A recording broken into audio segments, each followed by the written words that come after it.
Mbak Sri ini pun memberi katakan bayi tersebut di belakang hati.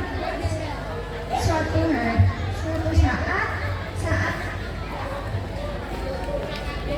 anak tersebut sudah berumur 17 tahun. Mbak Sri ini pun mengingat syarat raksasa tersebut.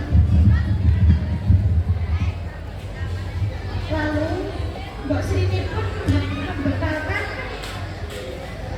timun emas dengan 4 buah kantong yang berisi jarum, garam, terasi, dan biji mentimun.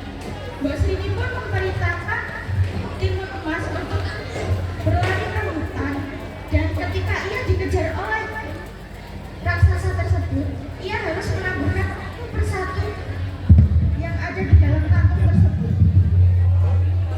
Lalu ketika